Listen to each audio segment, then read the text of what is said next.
de la semana, María Magdalena fue temprano al sepulcro, cuando todavía estaba oscuro, y vio que la piedra ya había sido quitada del sepulcro.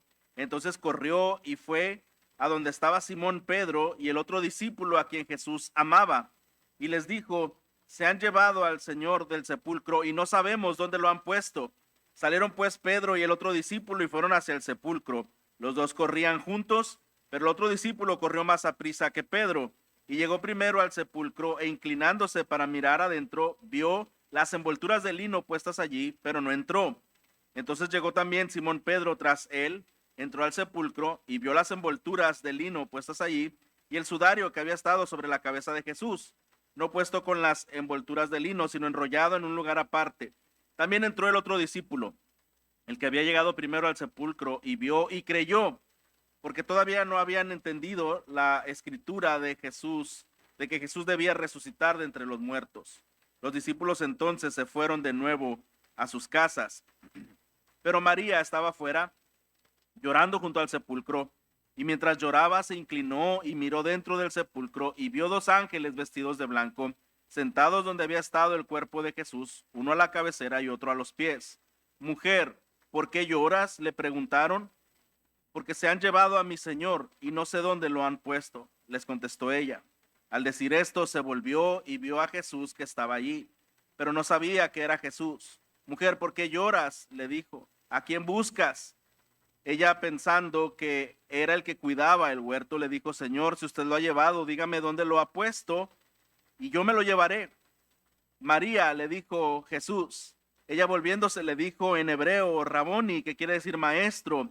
Jesús le dijo: suéltame, porque todavía no he subido al Padre, pero ve a mis hermanos y diles: subo a mi Padre y Padre de ustedes, a mi Dios, Dios de ustedes. María Magdalena fue y anunció a los discípulos: he visto al Señor, y el que había dicho estas cosas. Al atardecer de aquel día, el primero de la semana, y estando cerradas las puertas del lugar donde los discípulos se encontraban, por miedo a los judíos, Jesús vino y se posó en medio de ellos y les dijo: paz a ustedes. Y diciendo esto, les mostró las manos y el costado. Entonces los discípulos se regocijaron al ver al Señor. Jesús les dijo otra vez: paz a ustedes. Como el Padre me ha enviado, así también yo los envío.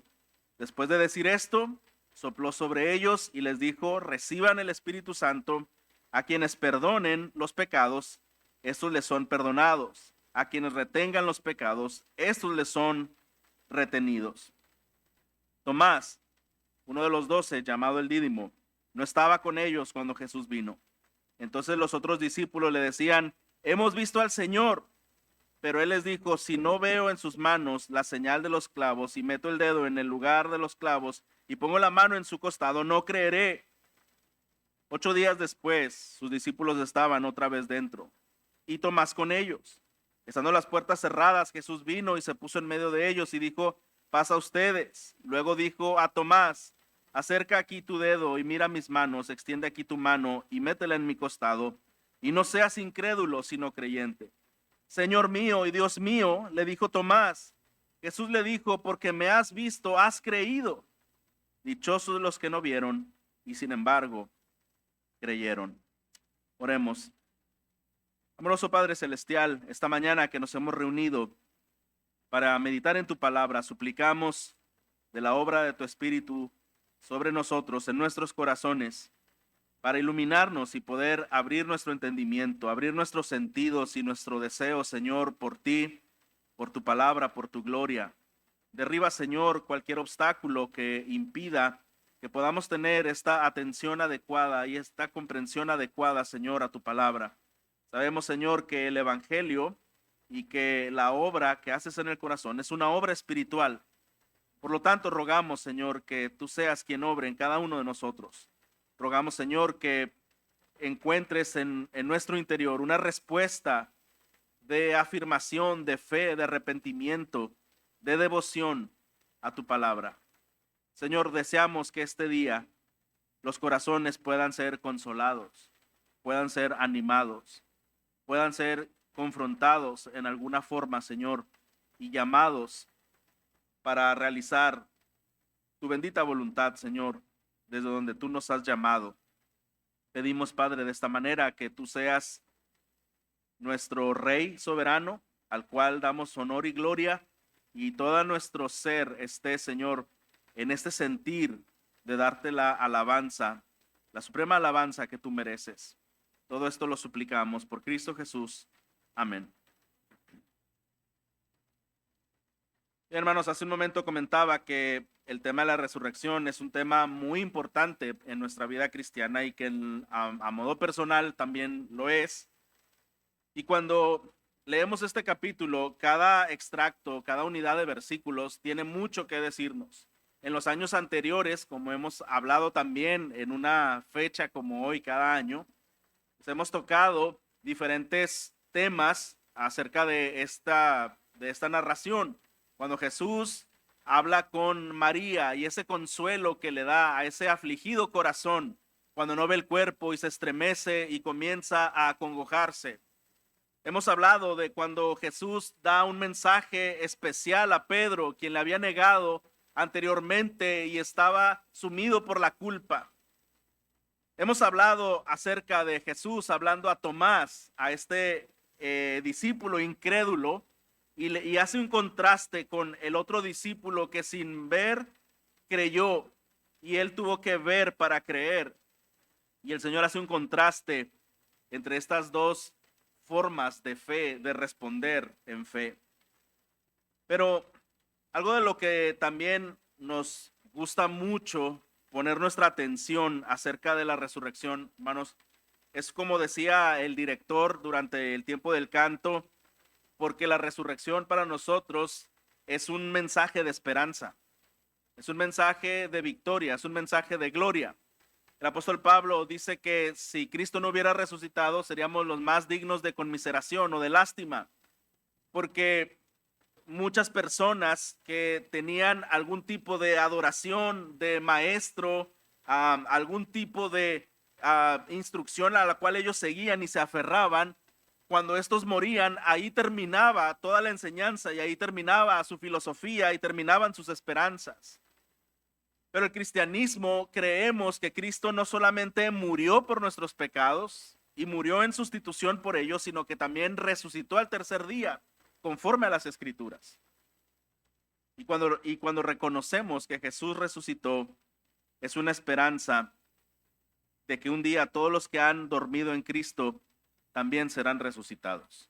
No sé cuánto esto ensancha nuestro corazón, hermanos, de esperanza. Esta semana pasada, 2 personas queridas de nuestra congregación partieron a la presencia del Señor.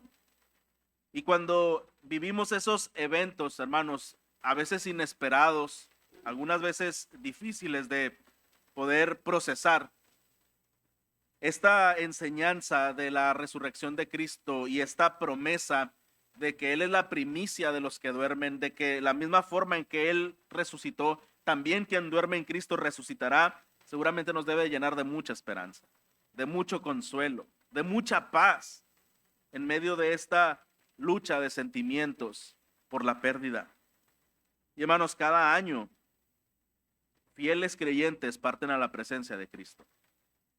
Y nuestro corazón resiente y extraña a estos hermanos, a estos compañeros, a esta familia, a estos amigos que hemos luchado juntos la carrera de la fe. Pero algo es cierto, todos un día descansaremos. Y para el creyente es cierto que un día resucitaremos también, como Él resucitó. Así que este tema ocupa un lugar muy especial en nuestro corazón. Y a los versículos que yo me quiero centrar solamente son en los últimos versículos que son, vamos a ver aquí del versículo 19, perdón, a partir del versículo 19 es donde yo me quiero centrar hasta el versículo 23. Esta unidad de textos es en los que yo quiero llamar su atención. Mire lo que dice, esta es una manifestación de Jesús ya resucitado a el grupo de los discípulos que estaban reunidos, estaban en una reunión. Las anteriores manifestaciones de Jesús resucitado eran de manera individual, de manera personal, pero aquí él está hablando de una manera grupal. Versículo 19 nos dice: al atardecer de aquel día, el primero de la semana, y estando cerradas las puertas del lugar donde los discípulos se encontraban por miedo a los judíos, Jesús vino y se puso en medio de ellos y les dijo: paz a ustedes. Y diciendo esto, les mostró las manos y el costado. Entonces los discípulos se regocijaron al ver al Señor. Jesús les dijo otra vez: paz a ustedes. Como el Padre me ha enviado, así también yo los envío. Después de decir esto, sopló sobre ellos y les dijo: reciban el Espíritu Santo. A quienes perdonen los pecados, estos les son perdonados. A quienes retengan los pecados, estos les son retenidos. Esta unidad de versículos, hermanos, me gustaría que meditáramos acerca de otro aspecto de beneficio, de gloria, de bendición que trae la resurrección. Vamos a ver efectos de la resurrección de Cristo en sus discípulos. Algunos efectos de la resurrección de Cristo en sus discípulos. Ya hemos mencionado esa esperanza que nos da de una vida eterna. Hemos hablado también de cómo la resurrección de Cristo es una prueba contundente de la divinidad de Jesús, del verdadero Maestro, del verdadero Mesías. Pero de acuerdo a lo que vemos aquí, hermanos, vamos a ver también que la resurrección de Cristo es un medio, es un instrumento que el Señor ha usado para empoderar a los creyentes para que cumplan una misión. Si Cristo no hubiera resucitado, no hubiera más cristianismo y no existiera tampoco estos elementos que empoderan, que capacitan, que entrenan al creyente para seguir haciendo la misión en esta tierra.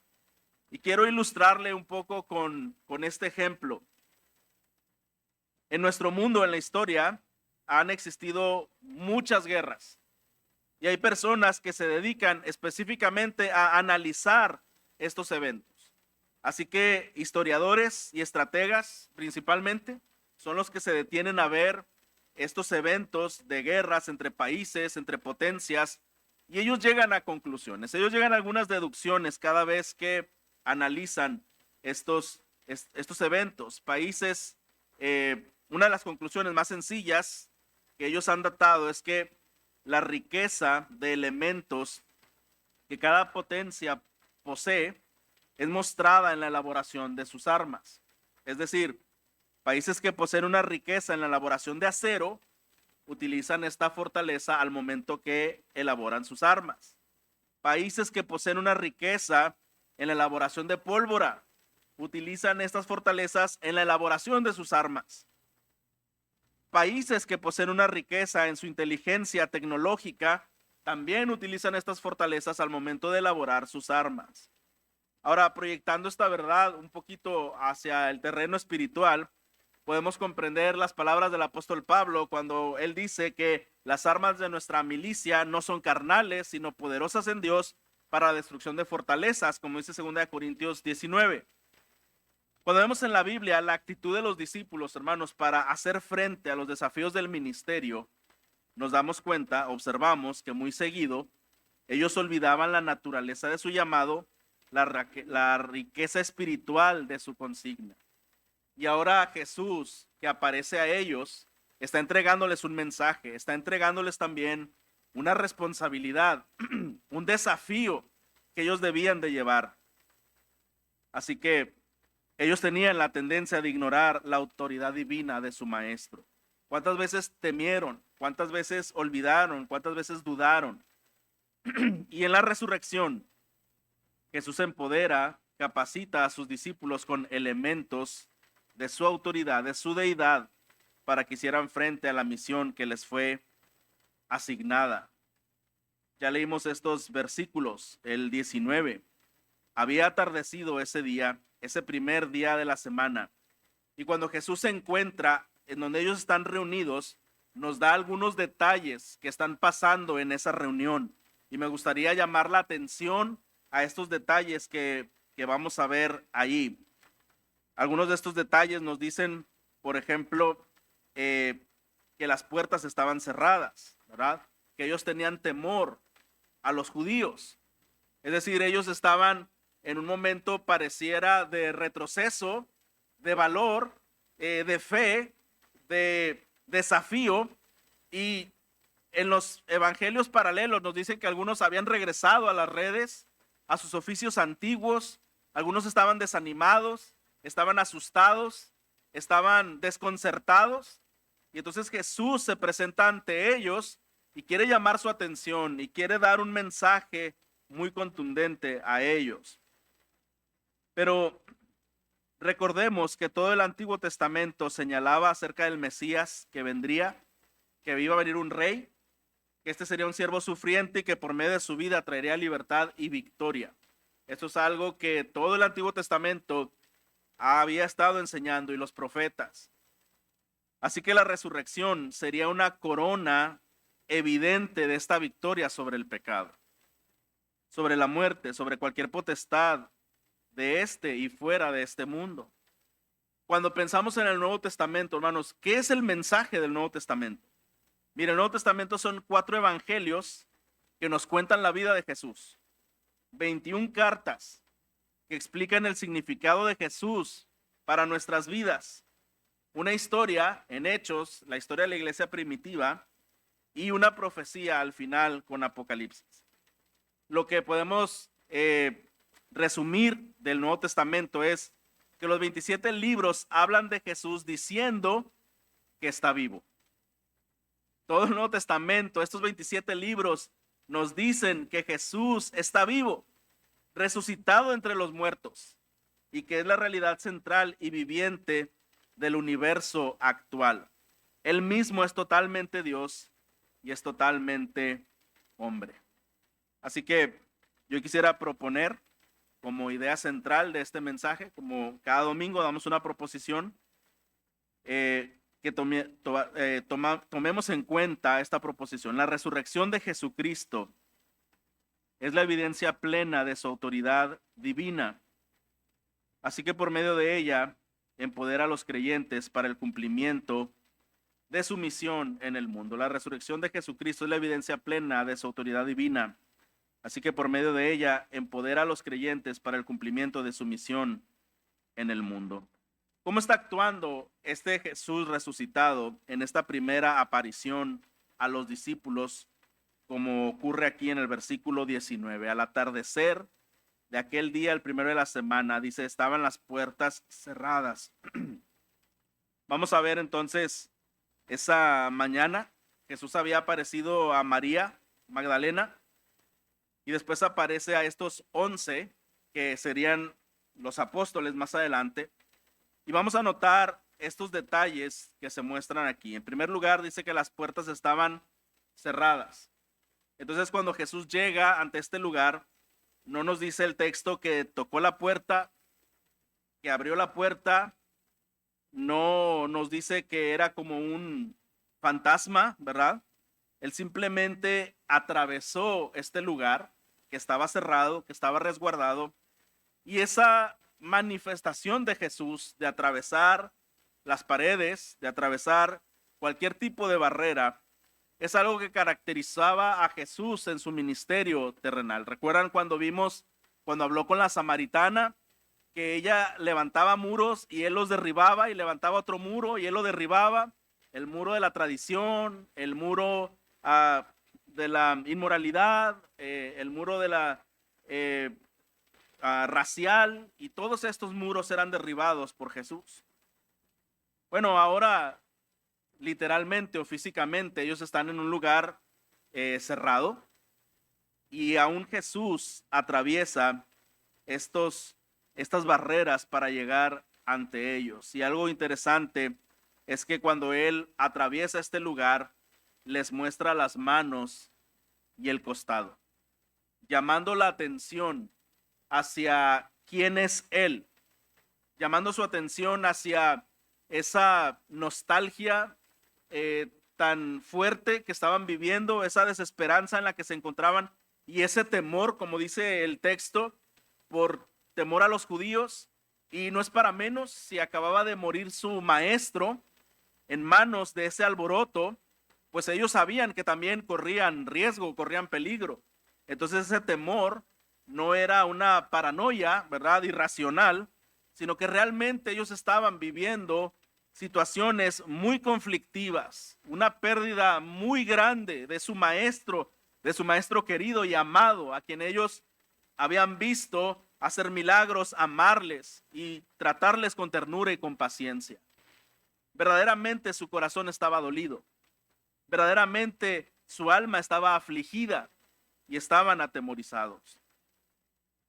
Y cuando Jesús muestra sus manos y su costado, otra paralelo en Lucas dice que además de que les mostró, él les dijo, palpen y vean. Un espíritu no tiene carne ni huesos, como ven que yo tengo.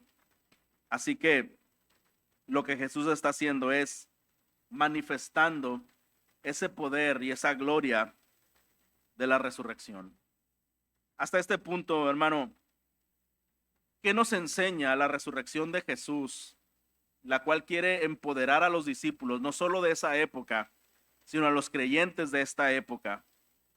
¿Qué podemos aprender de esas lecciones tan prácticas que vemos de la aparición de Jesús a estos primeros discípulos? Lo que podemos aprender, hermanos, es que Jesús puede ir a donde nadie más puede ir.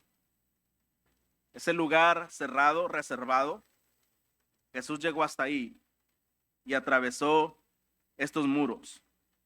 Jesús puede ir a donde ningún otro consejero puede ir, a donde ningún médico puede ir, a donde ningún cónyuge, a donde ningún amigo puede ir o puede alcanzarle y acercarse a usted en cualquier lugar y en cualquier momento. No hay lugar en donde usted esté, en donde el Señor no pueda estar también. No hay profundidades ni siquiera de su personalidad, de su vida íntima en usted que Jesús no pueda atravesar.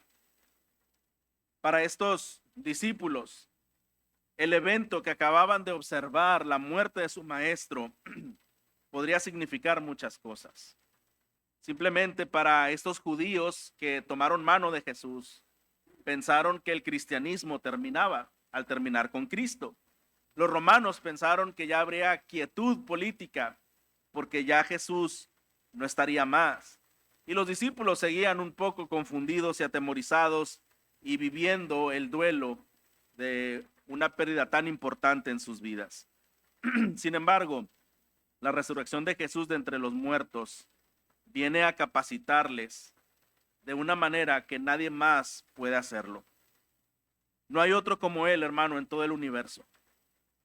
Él vive y Él es el único Dios, es el único Dios hombre. Es el único que pudo vencer la muerte, atravesar la agonía en la cruz para traernos a nosotros salvación y perdón delante de Dios. Así que, hermano, solamente Jesús puede hacer lo que nadie más puede hacer. Y puede llegar al último rincón al que nadie más puede llegar. Puede perdonar al pecador que pueda tener una conciencia sobre sí mismo con un gran peso de culpa. El Señor puede liberar a la conciencia más pesada. El Señor puede perdonar a la culpa más grande. El Señor puede fortalecer a la persona más angustiosa. El Señor nos puede librar de las circunstancias más difíciles. El Señor todo lo puede. Y Él atraviesa cualquier dificultad.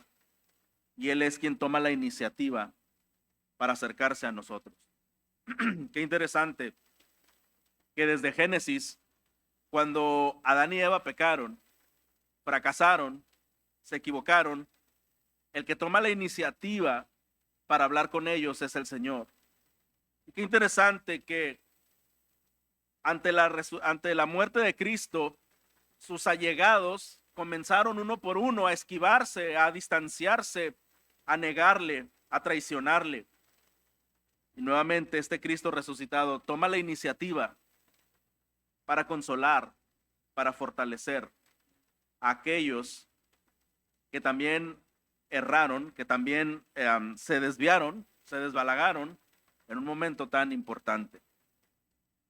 Otro aspecto interesante que menciona este texto es que ellos tenían miedo. Estas puertas cerradas, pues nos dicen también ese temor, como ya mencionamos, no era para menos. Su maestro había sido ah, asesinado de una manera muy cruel y ellos temían por sus vidas también. Y cuando vemos que Jesús entra, dice esta porción que se posa en medio de ellos. No nada más llegó como por un lado y les habló a lo lejos. No, Jesús entró hasta el centro de la reunión. Y en el centro de ellos es donde Él se coloca, él se para. Y lo que está diciendo Jesús con esta acción, si pudiéramos imaginarlo de alguna manera, Él está diciendo, yo vengo a los míos cuando tienen miedo. No espero que ellos comprendan. No espero que tengan suficiente fe para vencer el miedo. Vengo a ayudarles a tener suficiente fe para vencer el miedo. Posiblemente aquí los discípulos recordaron cuando iban ellos en la barca, recuerda, y el mar comenzó a agitarse y comenzó a venir esta tormenta y Jesús llega de una manera inesperada ante ellos y les dice, ¿por qué tienen miedo? ¿Verdad? Porque son hombres de poca fe. Ellos no tenían en cuenta en ese momento la autoridad de Jesús, el poder de Jesús, la paz en Jesús, la confianza en Jesús. Y sin embargo, Jesús no está llegando solo a reprenderles. Sí les llama un poco la atención al respecto, pero Él calma la tempestad y les hace ver que Él era su paz. Y posiblemente este evento en la resurrección a ellos les hace recordar una vez más que Jesús llega a atender ese corazón frágil, ese corazón temeroso, quebrantado, amedrentado por las circunstancias. Y Jesús nuevamente les recuerda, no espero a que tengas la fe suficiente para librarte del temor. No espero que comprendas todo lo que está pasando para acercarme a ti. Simplemente yo soy tu paz. Yo soy tu ayuda. Y número 3, una de los detalles que vemos también es que cuando Jesús se pone en medio de ellos, después de estas puertas cerradas y este temor, el mensaje aquí es que Él vino justo en medio de su reunión. Como mencioné, no vino al borde, no vino a una esquina a llamarles, sino que Él viene y posa en el centro y entonces quería que le vieran, que conocieran y creyeran en Él y le amaran. Hermanos, el Señor no solamente quería darse a conocer y que ellos pudieran identificarle y estar entonces convencidos que era Jesús. Él además de ello quería tener un encuentro personal, un momento en donde ellos contemplaran su cuerpo, su vida, su corazón y entonces le amaran. Hermano, cuando pienso en esta narración, imagina cómo el Señor llega en medio de esta reunión de temor, atravesando las paredes, las puertas, les llama, se pone en el centro y de pronto les dice, soy yo. Y les enseña sus manos heridas y su costado. Y les invita a que le amen. Les invita a recordar, estas heridas son muestra de mi amor por ti. Es la garantía, es la factura que pagué en la cruz para tu perdón, para tu salvación. Esta es la muestra de lo que yo he hecho por ti. Y pienso cómo sería, hermano, saber aquel que nos ha amado desde la eternidad con un amor único, con un amor perfecto, tenerlo frente a frente y poder ver sus heridas y poder ver esas marcas que significaron nuestra libertad, nuestro perdón y nuestra salvación. ¿Cómo debería ser la respuesta ante esa evidencia, ese dolor? Y el día de ayer predicaba el pastor Mario y decía, hubo situaciones únicas que ocurrieron en ese evento. La el sol se oscureció, ¿verdad? Se ocultó, la tierra tembló, ese velo se rasgó en dos. Todas estas cosas que ocurrieron estaban dando evidencia de lo grave que estaba pasando. El Hijo de Dios siendo torturado en la cruz, agonizando, y una vez que entrega su alma ocurren estas cosas. Uno de los evangelios nos dice que cuando Jesús resucitó, también los sepulcros se abrieron y las personas que habían creído en él salieron por un momento de esos sepulcros, y seguramente personas se han de ver espantado ante ese evento, pero nuevamente, hermanos, ese evento era solamente una indicación, una introducción, un pensamiento de lo que va a ocurrir cuando el Señor venga por segunda vez, y entonces los que duermen en Cristo resucitarán y serán levantados. El Señor solamente estaba dando un preámbulo de lo que va a pasar, de lo que verdaderamente va a pasar.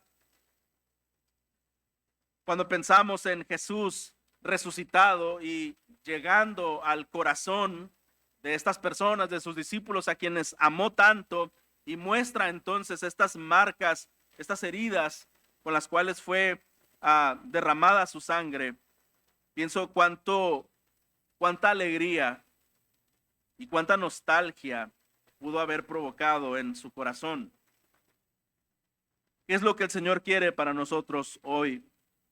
Usted hoy puede experimentar a este Jesús viviente para que le tenga cerca en su vida, donde nadie más puede ir, para que le ayude en sus temores. Yo no sé cuáles sean, todos manejamos algunos temores en la vida.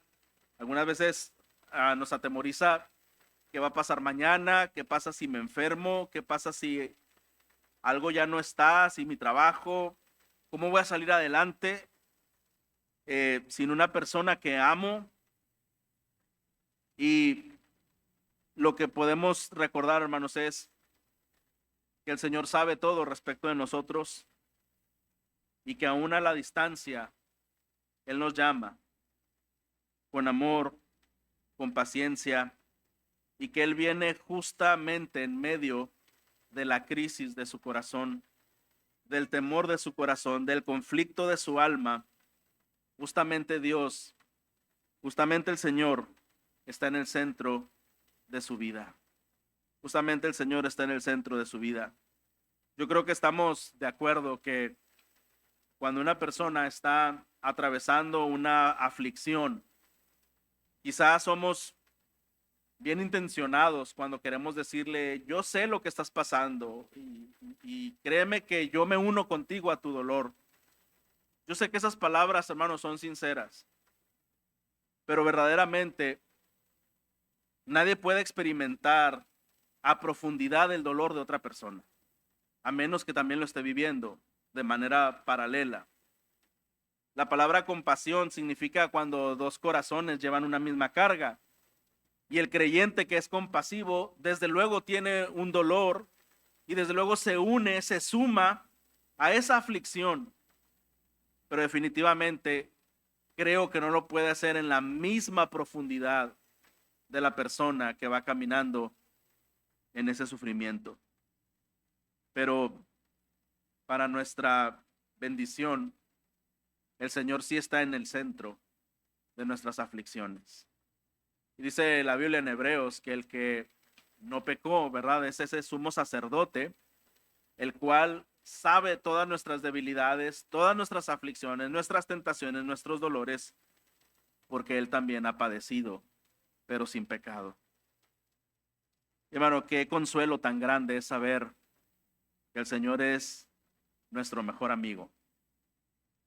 Qué consuelo es saber como aquellos que le decían a Jesús en Lucas, no te vayas, Señor, no te vayas, quédate otro rato más, quédate hasta que salga el alba, ¿verdad? No queremos que te vayas. Tus palabras nos consuelan, tus palabras endulzan nuestro corazón, tú nos fortaleces, tú nos llenas, tu amor nos sostiene. Y sabe, hermano, que usted y yo podemos decir lo mismo al Señor. Podemos decir, Yo quiero aquí, estés en el centro de mi vida, hablándome, consolándome, amándome, direccionando mis pensamientos hacia la verdad, hacia la esperanza, que calmes las tormentas que estoy viviendo, que pongas paz de por medio a las aflicciones, que me saques adelante de las tristezas. Y sabe, hermano, el Señor escucha la oración clemente de sus hijos. ¿Está de acuerdo, hermano? Recuerde que la resurrección de Jesucristo es la evidencia plena de su autoridad divina, así que por medio de ella empodera a los creyentes para el cumplimiento de su misión en el mundo. ¿De qué manera Jesucristo empodera a sus discípulos, a los creyentes, por medio de la resurrección? Jesús capacita a sus discípulos, y vamos a ver el resto de estos versículos que ya leímos, por medio de 3 elementos necesarios, y son únicos, son indispensables para cumplir su misión. Y lo dice de esta manera: el Señor provee para los suyos de paz, de poder y de propósito. De paz, de poder y de propósito. ¿Qué es lo opuesto a la paz? El conflicto, la angustia. ¿Qué es lo opuesto al poder? La debilidad, la fragilidad. ¿Qué es lo opuesto al propósito? La indeterminación, la incertidumbre. Quiero que siga conmigo este pensamiento y quiero saber si está de acuerdo. Hermanos, ¿cuántas vidas están arruinadas por el conflicto, por la debilidad, por la indeterminación? ¿Cuántas vidas están arruinadas por el conflicto, por la debilidad, por la indeterminación? ¿Está de acuerdo? Y Jesús no vino al mundo para morir y resucitar nuevamente y arruinar nuestras vidas. Jesús vino para salvar nuestras vidas. Qué interesante cómo nuestro corazón incrédulo, muchas veces cuando pensamos en tener una piedad creciente con el Señor, nos da miedo y decimos, es que si yo me consagro más al Señor, quizá tengo que sufrir ciertas consecuencias. Voy a andar con una economía muy apretada, voy a tener una vida muy opaca, muy antigua, muy aburrida. Posiblemente voy a privarme de tantas cosas. Y justamente, hermano, nuestro corazón incrédulo muchas veces piensa en el Señor como la cosa peor que nos puede pasar. Cuando esa incredulidad nos aleja de la bendición, del gozo, de la abundancia, de una vida fructífera y también de una vida resplandeciente. Y es por ello que en nuestra falta de fe debemos ir al Señor para que Él se muestre a nosotros como verdaderamente Él es. Esos discípulos tenían una imagen de su maestro, un maestro que había sido crucificado y aparentemente derrotado en esa cruz. Pero cuando Jesús va ante ellos, les recuerda, ese Jesús que tuviste en la cruz está aquí ahora resucitado como Rey de Reyes y Señor de Señores. Y voy a ascender a la diestra del Padre y voy a gobernar al lado de Él. Hermano, ¿cuál es la imagen que tú tienes del Señor Jesús? ¿Es la que tu corazón incrédulo te dicta a tener, que te tienes que cuidar de Dios, que no tienes que darle tanto de tu vida ni tanto de tu tiempo, porque entonces te vas a arruinar? ¿O es la imagen del Jesús que la Biblia afirma, de ese Mesías prometido del cual toda la Biblia se escribió desde el Antiguo y el Nuevo Testamento, ese Mesías prometido que terminaría con la muerte, con el pecado, con el infierno, que da victoria, que llama a la vida nueva, a la vida eterna, que en él hay un florecimiento espiritual en el corazón, y que quien tiene al Hijo tiene la vida, y quien tiene al Señor es bienaventurado y puede caminar en gozo y en victoria. ¿Cuál es la imagen que tenemos nosotros acerca de Jesús? ¿Un Jesús derrotado? un Jesús victorioso. No nos podemos fiar, hermanos, de la imagen que proyecta nuestro corazón. Nuestro corazón tiende a dudar. Nuestro corazón tiende a temer. Nuestro corazón tiende a extraviar. Solamente podemos fiarnos de la palabra de Dios. Esa es infalible, esa es inerrante, no tiene error, no dice nada equivocado y contiene todo lo que el Señor sabe que necesitamos saber y entender. Así que, hermano, no es el Señor alguien que viene a arruinar tu vida. Es alguien que viene a proveerte de elementos necesarios para que tú cumplas la misión por la cual fuiste creado y por la cual fuiste llamado a la vida nueva. Porque todos los que fuimos creados para la gloria de Dios y fuimos creados a imagen de Dios. Pero como sabemos, por causa del pecado, tenemos una imagen muy distorsionada de lo que verdaderamente es Dios. Tenemos rasgos de bondad, pero tenemos mucho pecado que no refleja para nada al Señor. Y sabemos también que en ese pecado que vive en nosotros, lo que es cierto es que no solo no reflejamos al Señor, pero también es cierto que no adoramos al Señor. Nuestro corazón busca nuestra propia gloria, nuestra propia felicidad fuera de Dios. Y entonces ese engaño es lo que permite que las personas pequen. Y es la misma razón por la que creyentes desvían de un camino recto por el engaño del corazón, por el engaño de ese corazón caído.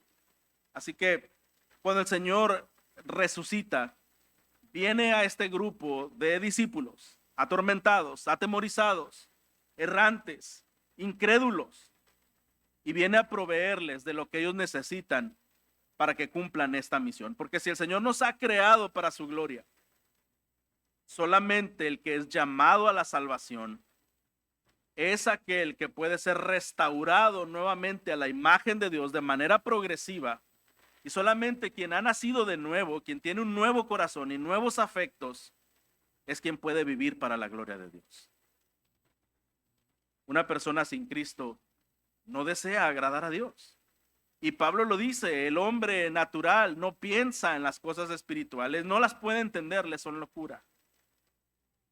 Solamente el que ha nacido de nuevo, el que es llamado por Dios para salvación, puede vivir para la gloria de Dios y puede cumplir la misión por la cual ha sido creado. Así que, hermanos, este versículo 19, donde Jesús entra, versículo 20, y les muestra las manos y el costado. Mire lo que dice en el versículo 19, en la última parte. Jesús les dice, paz a ustedes. Qué interesante que él sabe el temor que se había apoderado de ellos. Y cuando Jesús dice paz a ustedes, todavía lo hace mostrando esas manos heridas. Paz a ustedes. Y luego en el versículo 20 les muestra las manos y el costado, y entonces los discípulos se regocijan al ver al Señor. Cambia un momento esa emoción, ese estado anímico en el que se encuentran. Y mire versículo 21. Jesús les dijo otra vez, paz a ustedes. Y les dice, como el Padre me ha enviado, así también yo los envío. Así que vamos a ver, hermano, estos elementos que Jesús otorga a los creyentes por medio de la resurrección. El primero es la resurrección de Cristo capacita a los creyentes otorgando paz. La resurrección de Cristo capacita a los creyentes otorgando paz. 2 veces les dice paz a ustedes. La paz que Jesús da es antes de nuestras obras llenas de propósito. No iniciamos la paz con Jesús mediante las acciones que nosotros hacemos. Equivocadamente, algunas personas piensan, yo no puedo acercarme ahorita mucho a Dios porque no ando muy bien en mi vida. Deja primero, hago algunos cambios y ya cuando empiece a nacer un poco en mí el deseo de acercarme, ya yo empiezo a buscar. Hermanos, eso no va a pasar.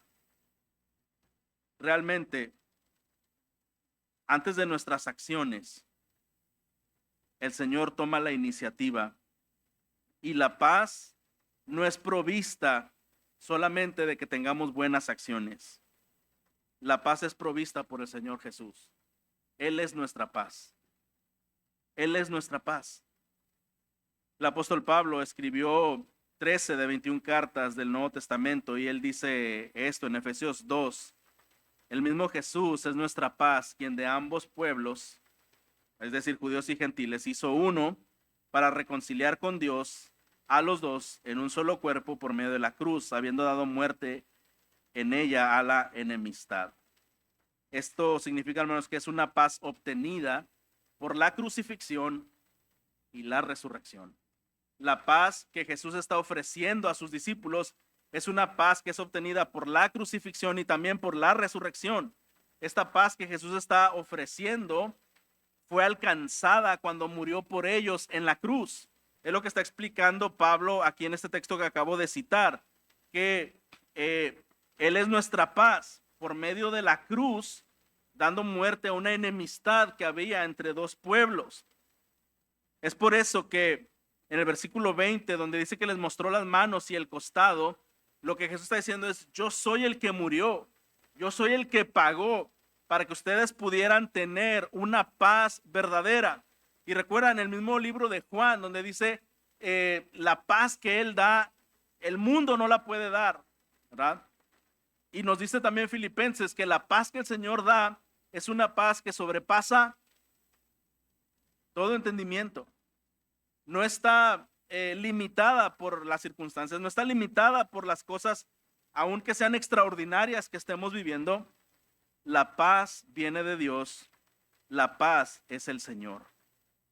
Y esta paz no la puede dar el mundo, no la conoce el mundo, y tampoco tiene que ver precisamente con alguna circunstancia.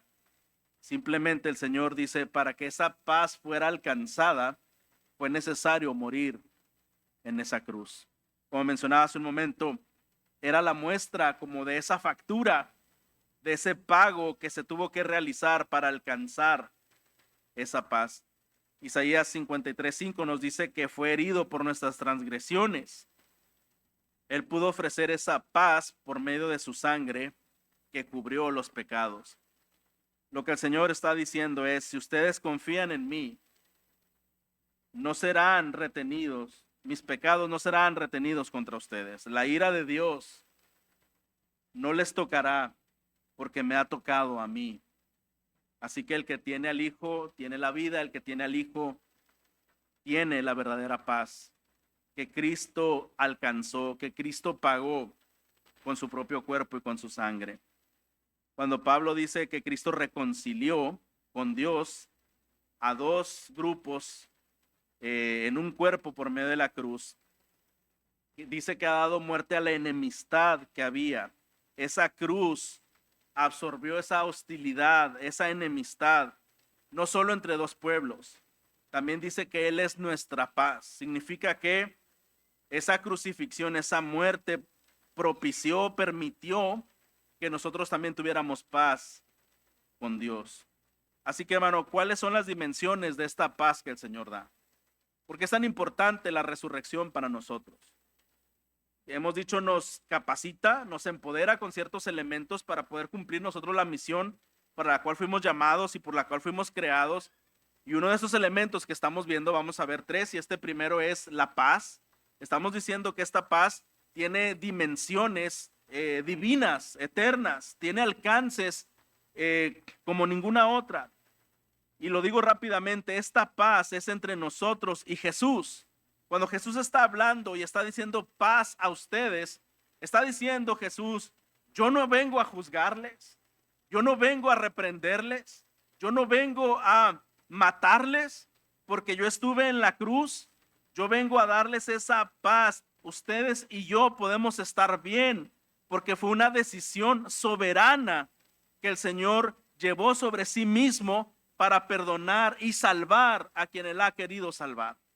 Así que Él dice: ten paz, no te atormentes, no te aflijas, ten paz. Tú y yo estamos en paz. Y no solo tú y yo, tú y mi Padre pueden estar en paz. Porque cuando Jesús absorbió la ira de Dios en la cruz, el Señor le castigó, Dios le castigó por todos los pecados, aún los más horrendos que existen, para que la paz pudiera ser verdadera en aquellos que serían perdonados. La paz que Dios da es una paz entre Cristo y tú, entre tú y Dios. Es una paz entre nosotros mismos y otros que están en Cristo. Lo que acabamos de ver, de dos pueblos hizo uno. O como Gálatas 3:28 nos dice, no hay judío, no hay griego, no hay esclavo, no hay libre, no hay hombre, no hay mujer, porque todos son uno en Cristo. ¿Qué significa, hermano? Que el creyente, el que ha nacido de nuevo, aquel que ha experimentado esta paz, no hay lugar para el racismo, no hay lugar para el clasismo, no hay lugar para la acepción de personas, para la distinción entre personas, no hay lugar entre el creyente. Lo que nos une no es nuestra edad, no nos une nuestro estatus social, no nos une a qué escuela fuiste o dónde vives o tu región, precisamente, no es eso. Nos une la fe en Cristo Jesús. Nos une el amor en Cristo Jesús. Ya no hay esclavo, ya no hay libre, no hay mujer, no hay hombre, no hay joven o viejo. Todos somos uno en Cristo.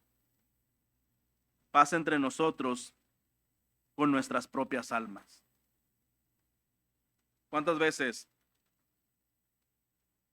hemos experimentado una angustia personal que no nos deja estar en paz? Posiblemente un problema económico que estás enfrentando, probablemente una culpa de algo en el pasado que de vez en cuando aparece en tu memoria, posiblemente la falta de realizar algunas metas y pasa el tiempo y tú recuerdas, yo tenía una meta para este tiempo, que esto más o menos podría pasar y veo que no he alcanzado esas metas. ¿Y cuántas personas viven angustiadas por estas y otras cosas? Vivimos en tiempos de mucha inseguridad. Vivimos en tiempos también de mucha guerra, no solo con armas. Vivimos en tiempo de mucha guerra de palabras, de acusaciones, de situaciones en las redes sociales, de chismes, de todas estas cosas que de alguna manera hieren y debilitan la moral. Y vivimos en este mundo caído y no nos podemos apartar de él del todo. ¿Cuántas veces, hermano, tú puedes estar con una falta de paz e inquieto y angustiado por estas cosas que no podemos resolver nosotros mismos? Pero, hermano, cuando el Señor provee una paz entre nosotros y nuestras almas.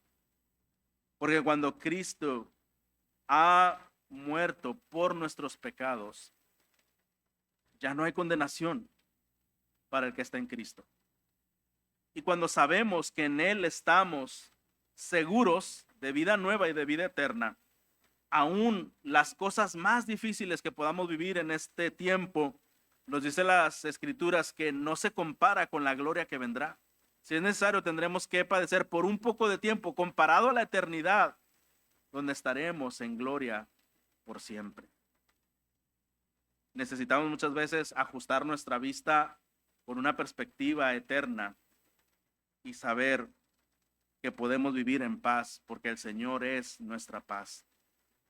No significa que los pecados del pasado, los errores, las faltas de meta o de propósito no sean dolorosos, pero significa que dejan de paralizarnos. El dolor no será inmediatamente quitado, pero la culpa es quitada inmediatamente por Cristo. Y esto hace posible que sanemos y que podamos seguir adelante con una vida llena de esperanza. Así que, hermano, este es el alcance de la paz, y un alcance más es que hay paz con el mundo. Cuando Jesús murió, Él hizo lo necesario para que algún día en el tiempo de Dios todo el mal fuera echado a las tinieblas y toda la nueva creación fuera llena de justicia y de paz. Así que la muerte de Cristo también traerá para siempre una paz en el mundo. Paz con Jesús, paz para con el Padre, paz para los que están en Cristo, paz entre nosotros mismos, hacia nosotros mismos y paz con el mundo. Así que hermano, ¿cómo recibes esta paz? Si tú atesoras a este Cristo resucitado como Señor, como Salvador de tu alma, como un amigo, entonces esta paz sobreviene a tu corazón. Dice Juan 1:12 que a todos los que le recibieron les dio el derecho de llegar a ser hijos de Dios. Romanos nos dice que habiendo sido justificados por la fe, tenemos paz para con Dios por medio de nuestro Señor Jesucristo. Jesús le ofrece paz, le ofrece en su propio nombre. El segundo elemento, y aquí vamos rápido para terminar, el segundo elemento que el Señor provee para capacitar y empoderar a sus discípulos es que la resurrección de Cristo capacita a los creyentes otorgando poder. Versículo 21 y 22 dice, cuando les dice paz otra vez, paz a vosotros, como el Padre me ha enviado, así también yo os envío. Después de decir esto, sopló sobre ellos y les dijo, recibid el Espíritu Santo o el poder. ¿Recuerda usted que en Hechos se había mencionado que cuando viniera el Espíritu Santo les llenaría de poder? Bueno, Jesús aquí está soplando en ellos este poder del Espíritu Santo, dándoles poder, está capacitándoles. Estaban recibiendo ellos en ese momento el denuedo, la capacidad para poder ministrar y ser esos discípulos, esos seguidores de Jesús que estarían siendo predicadores y heraldos de este evangelio. Este poder es nuestra única esperanza para alcanzar el propósito y este es el número 3. El tercer elemento que el Señor envía para capacitarnos para esta misión es que Él otorga de propósito. Dice que como el Padre me ha enviado, así también yo los envío. En esta muestra de Jesús, en esta evidencia de Jesús resucitado, sí les consuela, sí les llena de paz, sí les fortalece, pero también les hace una misión, les encarga una misión. Así como el Padre me envió a mí, y yo ya voy de nuevo con el Padre, pero ahora ustedes van a permanecer. Ahora ustedes serán enviados. Yo los envío como mi Padre me envió a mí. Lo que está diciendo Jesús es, yo los estoy haciendo misioneros. Yo los estoy haciendo ministros. Yo los estoy haciendo heraldos que están continuando, que van a continuar con el mensaje, con el legado del Evangelio. Y les dice algo bien importante. A quienes perdonen los pecados, estos les van a ser perdonados. Y a quienes ustedes retengan los pecados, estos les serán retenidos. ¿Qué quiere decir esto? Lo que está diciendo es que es tal el poder del Evangelio, hermano. Es tal el poder que la iglesia tiene en la predicación del Evangelio, que a través de la predicación del Evangelio que tiene la iglesia, que tienen los seguidores de Jesús, este Evangelio permite la salvación o la condenación. Este Evangelio de Jesús provee de salvación o de condenación. Y los portadores de ese Evangelio no son los ángeles.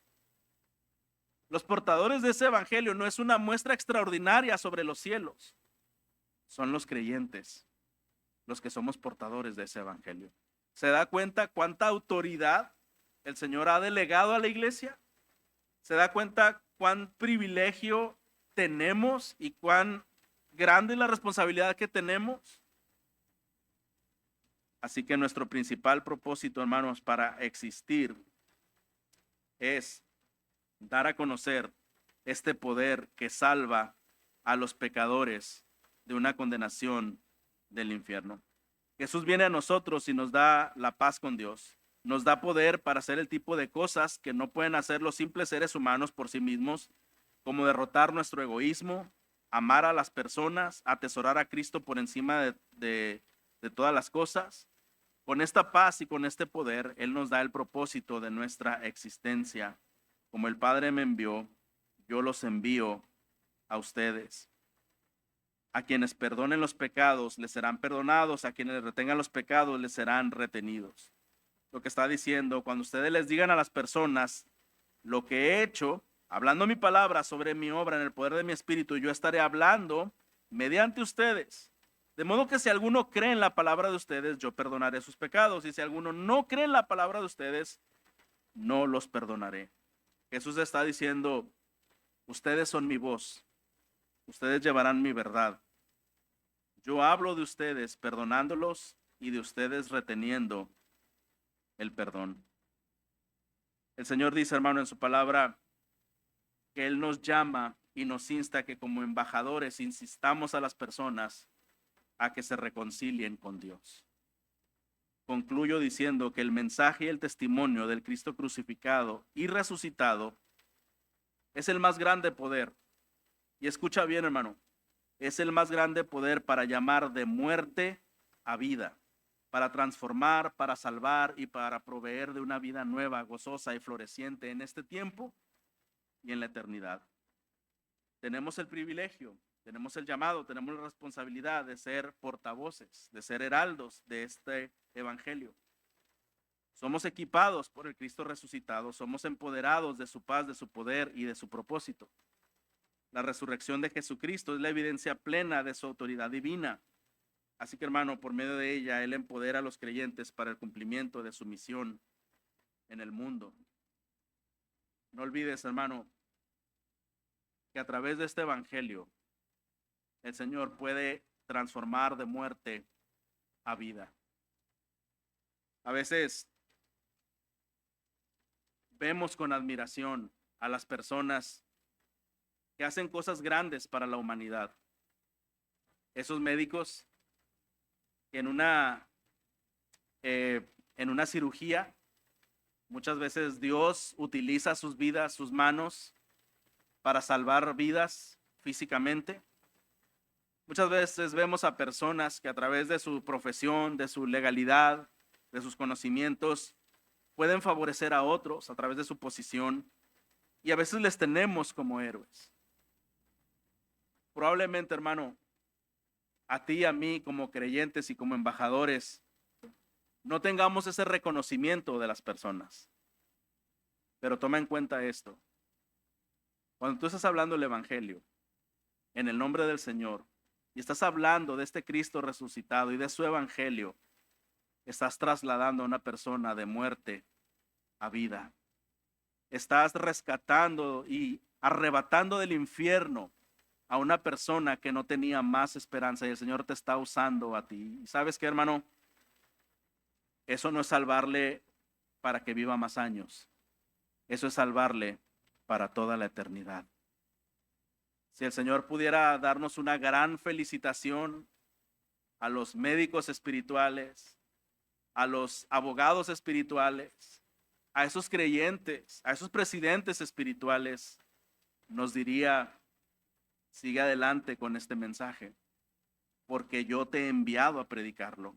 Mi resurrección te ha capacitado con estos elementos y tú tienes que ser un heraldo para transformar de muerte a vida, para salvar y rescatar del infierno al pecador. ¿Cómo vas a responder, hermano, esta mañana?